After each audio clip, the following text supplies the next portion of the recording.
Doctora, muchas gracias, buenas noches, muchas gracias a todos los que están presentes, muchas gracias a la doctora Eliana por ser mi asesora en el desarrollo de esta conferencia y aprovecho para agradecer mucho a mis compañeros de residencia por estar siempre muy pendientes, por estar siempre muy atentos y también a los docentes que están conectados por procurar siempre que nosotros, los residentes, tengamos bienestar y que este proceso que de por sí es difícil, que de por sí es exigente, sea más llevadero. Entonces vamos a tratar en la noche de hoy estos temas. Primero vamos a hablar entre todos acerca del bienestar y qué entendemos todos por bienestar. Vamos a ver qué hay de expectativa, qué hay de realidad en la residencia con respecto al bienestar y unas palabras con respecto a por qué es importante hablar de esto. Luego, una vez dicho lo anterior, qué podemos hacer para mejorarlo y al final cerremos todos este ejercicio definiendo una caja de herramientas que nos permita trazar un camino o tener unas iniciativas para mejorar el bienestar. Los quiero invitar entonces, en primera instancia, a escanear este código QR. Este código los va a llevar a una página, a un aplicativo, en el cual van a tener 4 casillas para poner allí y responder una pregunta. ¿Qué se nos viene a la cabeza cuando escuchamos acerca de bienestar? Entonces, me confirman, porfa, cuando todos ya estén allí para hacer el cambio y ver las respuestas. Pero no vemos el código QR. Sí, yo sí lo estoy viendo, ¿Lo están viendo? doctora. Sí, ahí sí Yo lo estoy. puedo ver. Sí, bueno, ya Yo también lo estoy entró, viendo. funcionó. Listo, vale, entonces nos vamos por acá. Entonces, ¿en qué pensamos cuando escuchamos la palabra bienestar? Vemos que es estar bien, felicidad, salud, tranquilidad, salud mental, paz interior, levantarse animado, me gusta, serenidad, balance, conformidad, bueno, hay muchas, alegría o alergia, bueno, supongo que es alegría, ahí dice alergia, pero supongo que es alegría, trabajar feliz, tener paz interior, y miren que la que más se repite es tranquilidad y la segunda es felicidad. Listo, entonces estamos todos encaminados a explorar estas definiciones de bienestar. Listo, ya estamos viendo la presentación de nuevo. Sí, Josué, ahí se ve. Perfecto, muchas gracias, Kelly. Entonces, no podemos hablar de bienestar sin entender primero ese concepto que lo engloba, que es la salud. Y la salud es definida desde la OMS, como ya lo hemos visto, y que la salud es mucho más allá que la ausencia de enfermedad, implica un estado completo de bienestar, y lo señalo por acá en negrita, en los aspectos físico, mental y social. No solo la ausencia de enfermedad, pero el bienestar tampoco es solo la ausencia de malestar, no es solo la ausencia de burnout o depresión, sino que el bienestar implica muchas cosas más allá. El bienestar implica armonía, implica bien vivir y comparto con ustedes en esta noche estas definiciones que vienen de algunas culturas indígenas que me parecieron muy atractivas. Lo primero, para algunos pueblos indígenas, el bienestar se relaciona con la integración de diferentes armonías. Tenemos bienestar cuando estamos en armonía con nosotros mismos, en armonía con nuestro ser interior y cuando tenemos paz interior, que fue uno de los conceptos que vimos en la actividad de definiciones. Pero no solo con nosotros mismos, sino también vivir una armonía con la comunidad y cómo nos desarrollamos o más bien cómo nos desenvolvemos en comunidad y cómo nos relacionamos con los otros. Hablamos aquí de la empatía. Pero no podemos tener bienestar si no nos relacionamos con la naturaleza, el entorno donde vivimos, si no la respetamos, si no la aceptamos como nuestra. Y también para las comunidades indígenas, bienestar es armonía en el desarrollo étnico y cultural. Comprender nuestra cultura, aceptarla, reconocerla y vivir en torno a ella. Entonces, para otras comunidades el bienestar es esto, es abundancia, pero no abundancia económica, sino abundancia espiritual, abundancia en alimentos, abundancia en recursos, ese equilibrio, es una vida que no es ni mejor ni peor, sino una buena vida. Entonces, entendemos el bienestar, que es esta definición, perdón, que trasciende la definición de la OMS y que define el bienestar como armonía y buen vivir. Pero entonces el bienestar va más allá de la salud y teóricamente existen diferentes dominios desde la salud pública que relacionan la experiencia humana del bienestar. Cómo nos sentimos frente a lo que somos, frente a lo que sentimos y frente a lo que pensamos. Tenemos en el bienestar unos dominios de salud. El primero, sin duda, la salud física. Tenemos bienestar cuando estamos bien y cuando tenemos una buena clase funcional, cuando todos nuestros sentidos funcionan bien y una salud mental que no la podemos despreciar y que afortunadamente cada vez está siendo más tenida en cuenta y cada vez está siendo más visible en las prácticas de salud. Hay unos dominios más externos que son los dominios relacionados con la salud. Y aquí hablamos principalmente de estos tres, las relaciones interpersonales. Somos seres sociales y no podemos tener bienestar si no nos desarrollamos adecuadamente en sociedad y si no nos relacionamos adecuadamente con otras personas. Si no construimos tejido social, no podemos tener bienestar. No podemos tener bienestar si no tenemos una educación y si no tenemos un empleo, son otros de los factores. Y hay unos dominios que no se relacionan con la salud y que son los dominios más desde el punto de vista de la realización personal.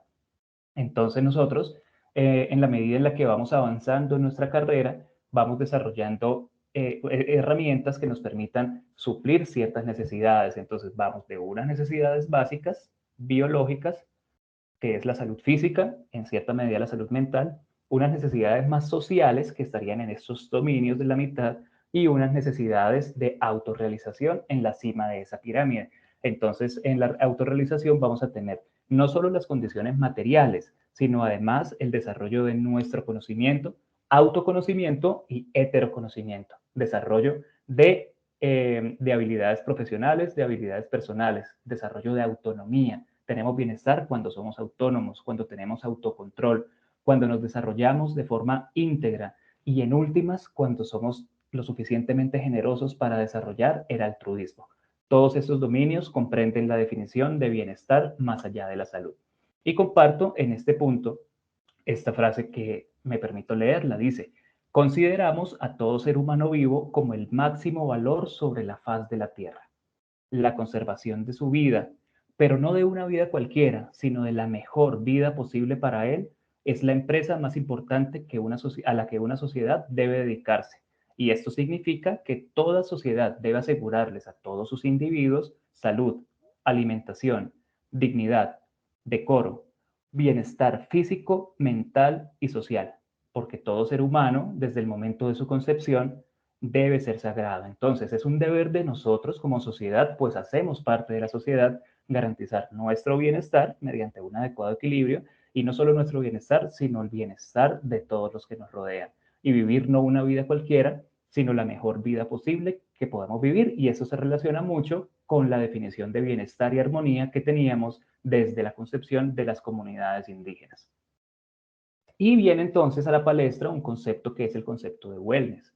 Es un concepto que trasciende, digamos, el bienestar y entiende el bienestar no como ausencia de malestar, sino como un continuo que nos lleva a progreso y que nos lleva a estar siempre mejor. Entonces es un proceso dinámico, continuo, que involucra dos conceptos importantes: la conciencia de sí mismo, sentirnos a nosotros sin juzgar y sin juzgarnos, y que eso nos lleve a tomar decisiones saludables para lograr siempre un estilo de vida exitoso y balanceado. Estos son los dominios que involucra el wellness: el dominio físico, tener estilos de vida como por ejemplo hacer actividad física, dormir bien, comer bien y que podamos tener salud física. Tener hábitos que nos lleven a tener una adecuada salud mental, cuidar de nuestra salud mental y entender que eso es parte integral del bienestar. Desarrollar también lo espiritual, cualquiera que sea nuestro credo, cualquiera que sea nuestra creencia, tener siempre un componente espiritual o una faceta de fortalecimiento espiritual y que va muy de la mano con lo emocional. Y lo emocional se relaciona a sí mismo con lo social y ese tejido social del que hablábamos. E integrar todo esto para tener un adecuado desarrollo en el ambiente. Y estas son algunas de los conceptos o de las subdimensiones que surgen cuando exploramos el bienestar. Tenemos bienestar cuando confiamos en nosotros mismos y en los demás y cuando nos sentimos involucrados. Y de acá empiezan a partir algunas de las estrategias para lograr bienestar en la residencia: sentirse involucrado, mantener una salud física y una salud mental, mantener una comunicación efectiva, pero no solo comunicar, no solo ser capaz de decir y de hablar, sino también de recibir y de ser retroalimentado. Lo siguiente, disponer de tiempo libre y disfrutar de él. Qué más rico que poder cerrar una semana compartiendo con nuestros seres queridos y compartiendo algún hábito que nos guste. Disfrutar siempre el momento en el que vivimos con ánimo, con empatía y entender que cada momento es único y que cada momento nos permite crecer. Reconocer y aceptar los problemas, y esto es muy importante. ¿Cuántas veces vemos el problema en las otras personas y no reconocemos el problema que nosotros mismos tenemos? Entonces quiero en este punto invitar, y después de estas definiciones, a algún compañero que nos quiera contar acerca de su expectativa con respecto al bienestar en la residencia y la realidad a la que se ha visto enfrentado. Hola, Josué. Hola, Hola. hola Susi, ¿cómo estás? Bueno, yo pienso que el bienestar, como vienes diciendo, es algo que implica muchos ámbitos en la vida y pues y sin embargo, uno de los conceptos o de las cosas muy importantes es la parte mental y los pensamientos que nosotros mismos creemos, porque eso va a determinar muchas pues, de las condiciones y de nuestro día a día, cómo pensemos y qué pensemos como de las Ujú. cosas. Entonces uno se puede percibir de X o Y manera y en eso pues también está muy involucrado el entorno, específicamente en la residencia, el entorno con los docentes, con los compañeros y con las, pues como nos sintamos en los lugares de rotación.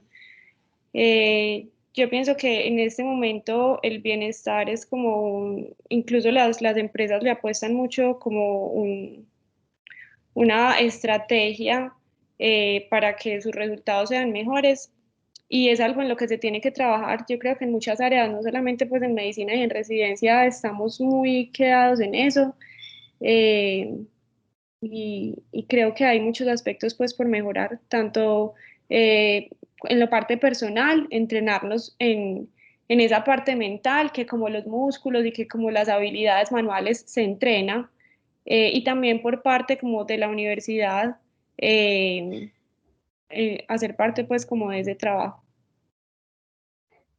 Excelente, Susi, muchísimas gracias. Y eso último que dices es muy importante porque vemos que la tendencia cada vez más es entender el bienestar y el apoyo, el desarrollo del bienestar más bien, no como algo individual, sino como algo colectivo y un proceso en el que también se deben ver involucradas las instituciones.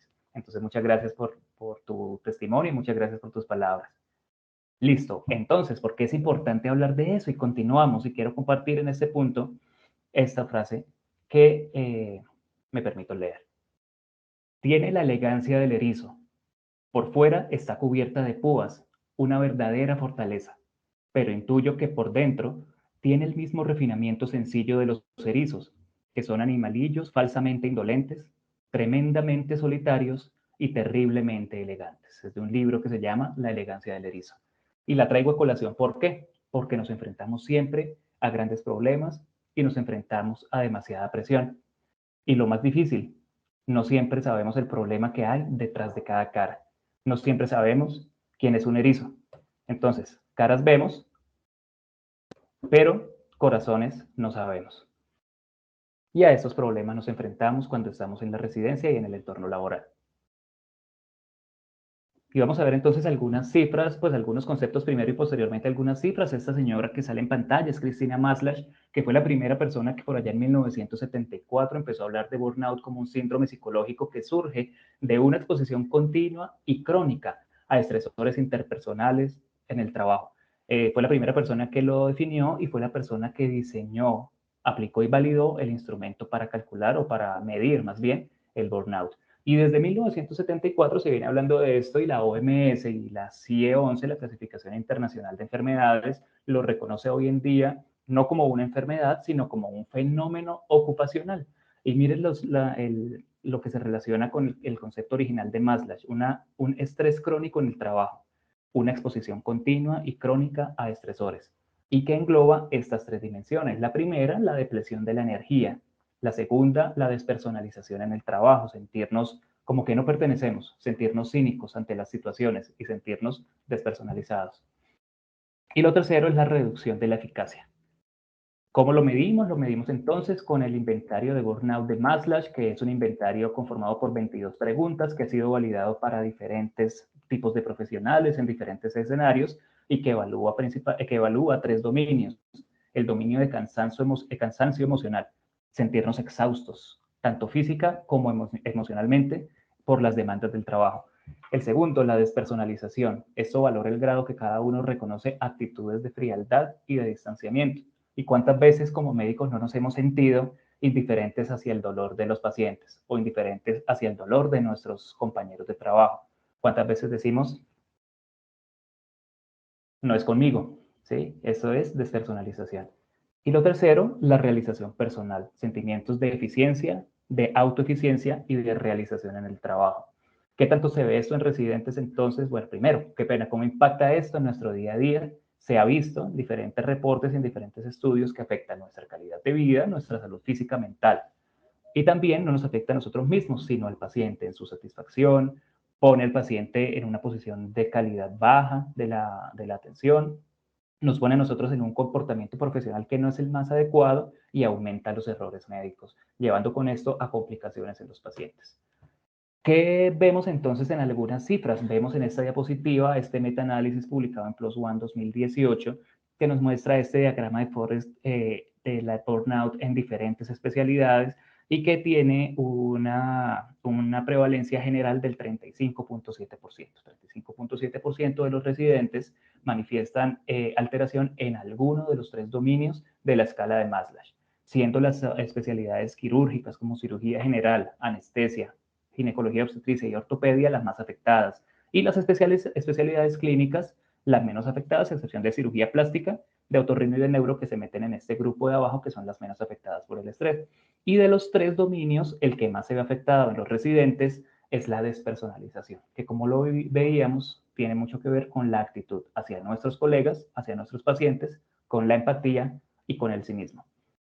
¿Qué pasa entonces en los residentes de anestesia? Bueno, acá en este forest plot vemos que la casilla correspondiente a anestesiología, que es esta, incluye un solo estudio y vemos una prevalencia alrededor del 41%. Este es otro estudio de 5.195 participantes que encontró burnout en el 51% de los residentes de anestesia, distrés o estrés en el 32% y depresión en el 12%. ¿Y qué vemos acá entonces en esta tabla que nos relaciona los factores de riesgo asociados independientemente, de forma independiente para burnout? Tenemos relación estadísticamente significativa en los recursos con los que cuenta la persona. Si uno vive una residencia sin necesidad de recursos económicos y de recursos físicos, tiene menos burnout, tiene menos distrés y tiene menos depresión.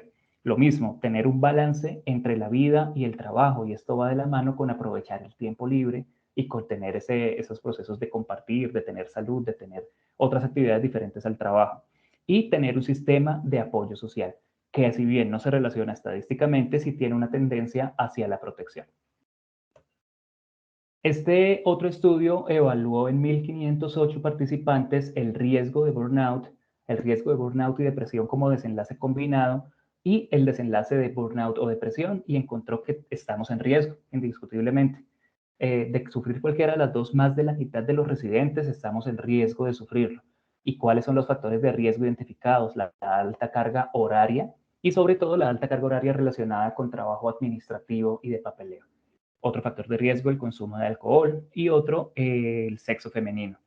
Y se encontró finalmente como un desenlace secundario que el alto riesgo de burnout se relacionó con un aumento del 33% de riesgo en errores de medicación. Residentes no con burnout, con riesgo de burnout, cometen errores en 1 de cada 3 pacientes, o cometemos errores en 1 de cada 3 pacientes.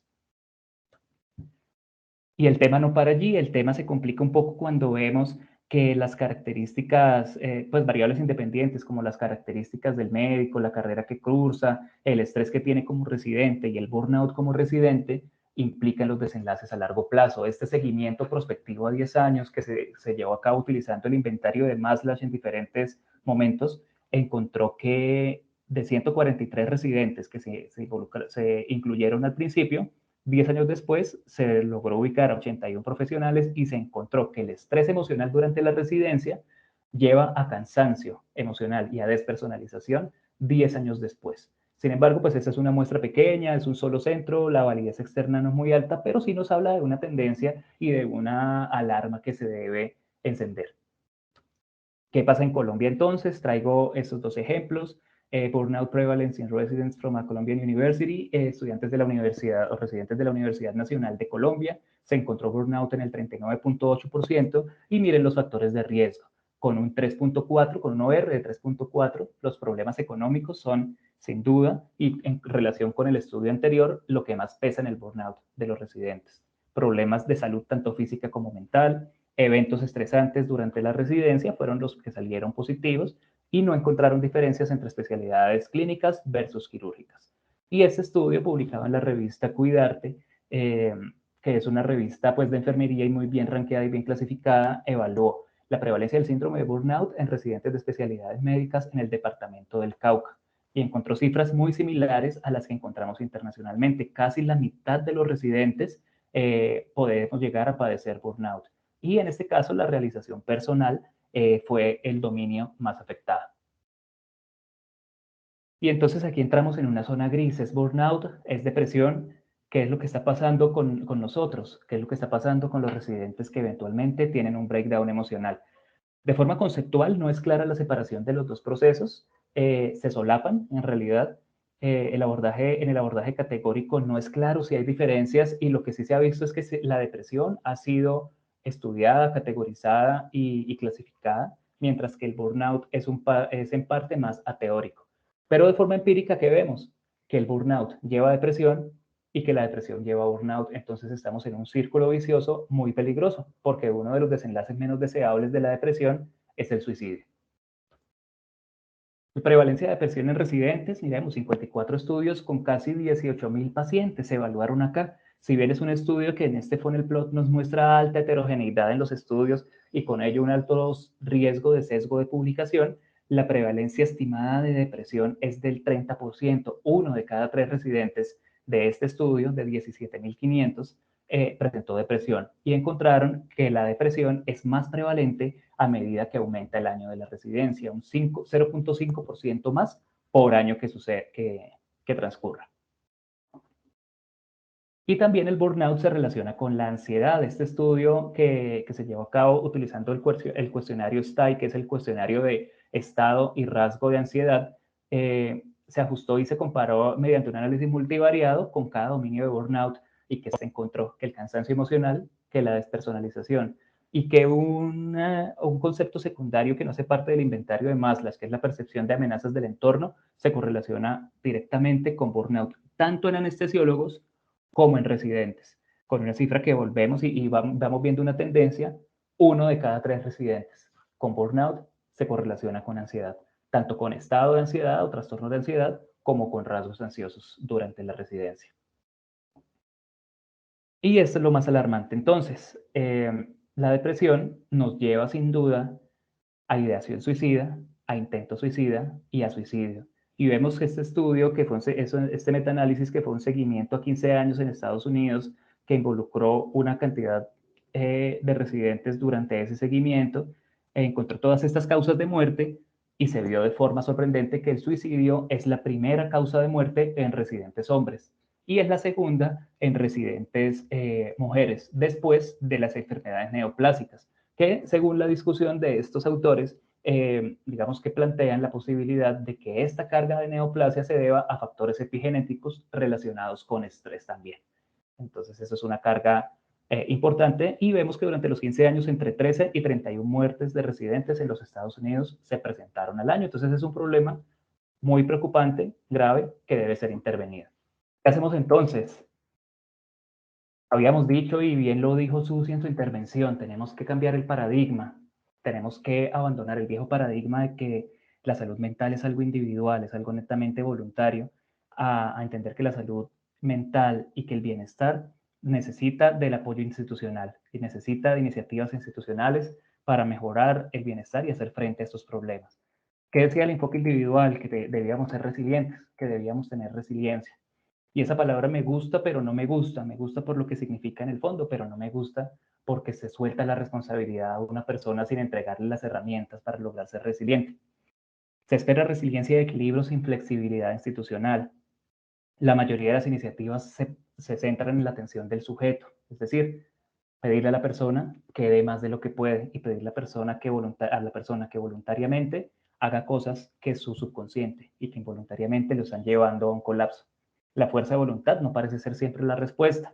Sin embargo, hay iniciativas individuales que parecen tener algo de evidencia y debemos cambiar entonces a un enfoque institucional. Intervenciones organizacionales se han demostrado que son más efectivas, acompañamiento no solo a residentes, sino a docentes, sino a estudiantes y a todos los empleados en general. El burnout es un asunto sistémico, finalmente, no solo porque se genera desde el trabajo, sino porque afecta el trabajo y porque afecta el día a día de nuestra convivencia. Las intervenciones deben incluir siempre la mejoría en el entorno laboral y sin duda alguna debe haber mayor investigación al respecto. ¿Qué se ha visto entonces? Algunos estudios que muestran que hay mayor burnout cuando hay, perdón, ¿alguien va a comentar algo? Listo, hay mayor burnout cuando hay mayor carga laboral, intensidad horaria alta y cuando hay inasistencia a actividades académicas, cuando la carga asistencial no permite asistir a actividades académicas.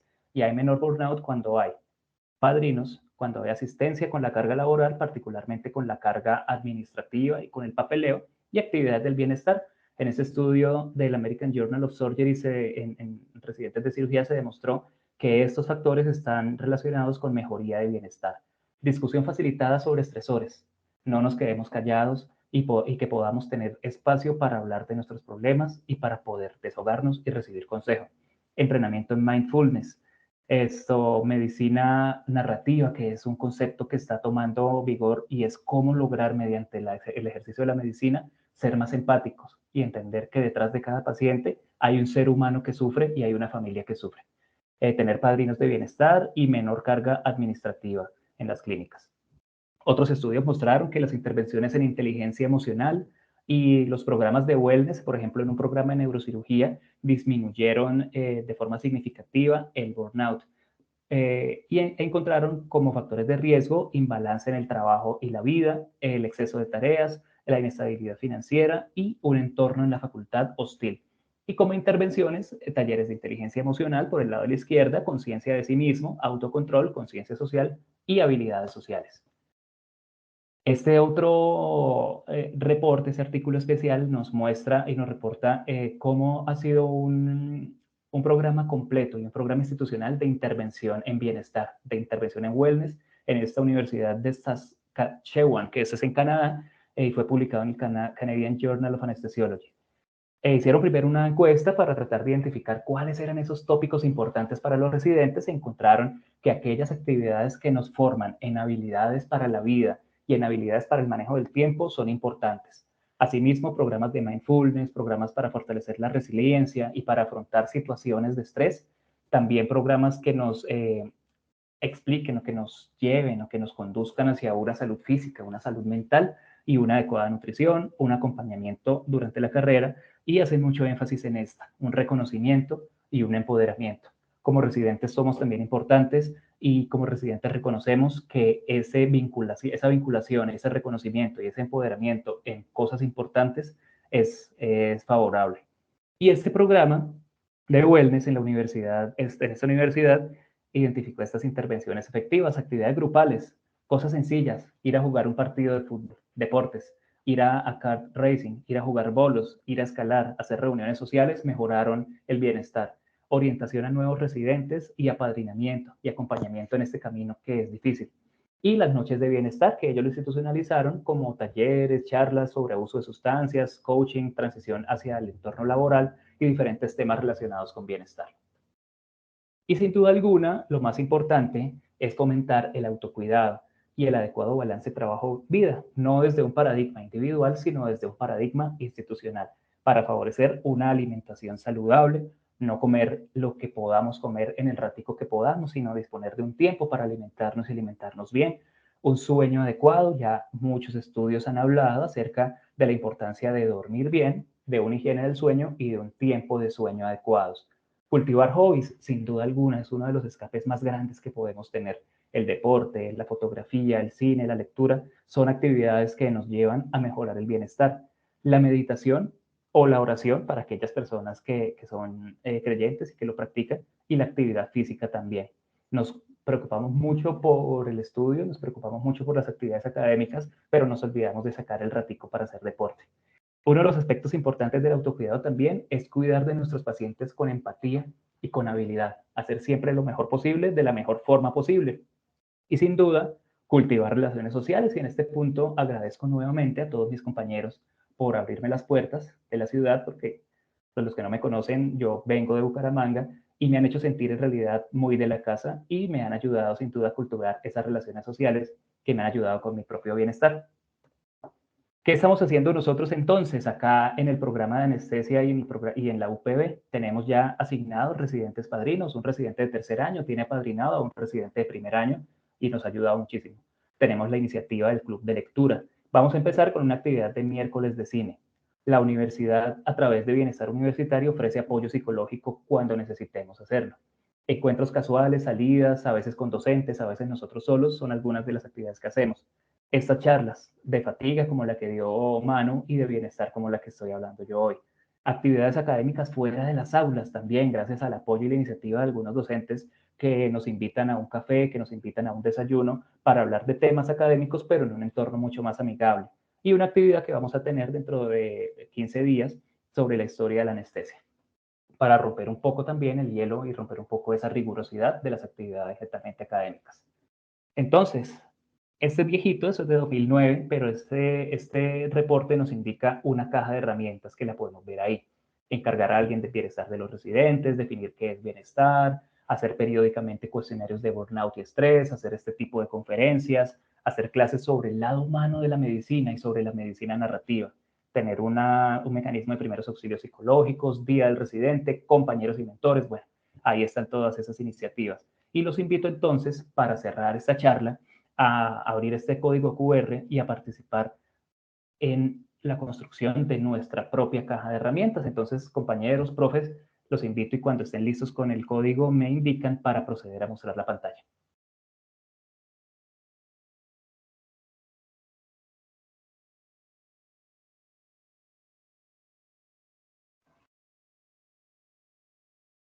Hola. Hola, Josué. ¿Estamos listos? Ahí estamos Sí. contestando el examen. Listo. Se está cargando. Entonces, ¿qué podemos agregar a nuestra caja de herramientas?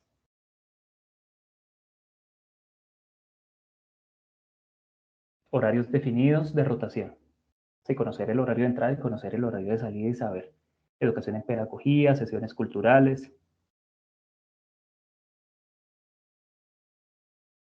¿Alguna otra respuesta? Realizar seminarios y actividades académicas dentro del horario de la rotación. Esto para evitar horarios extendidos y fatigar al residente. Seminarios que sí sean seminarios y no charlas a partir de la presentación, que poco se aprende.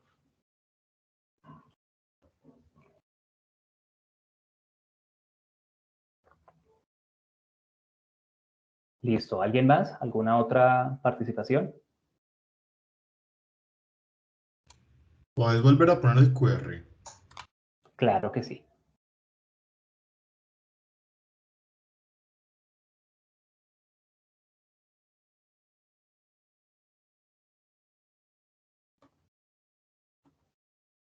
Listo.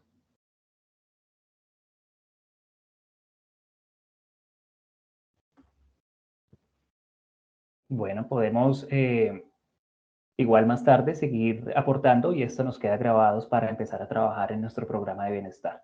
Paseos o salidas, algo no relacionado con la medicina. Excelente.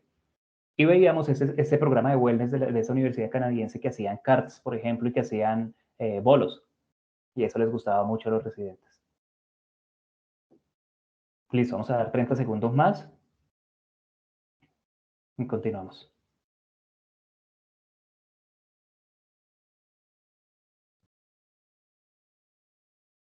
Perfecto.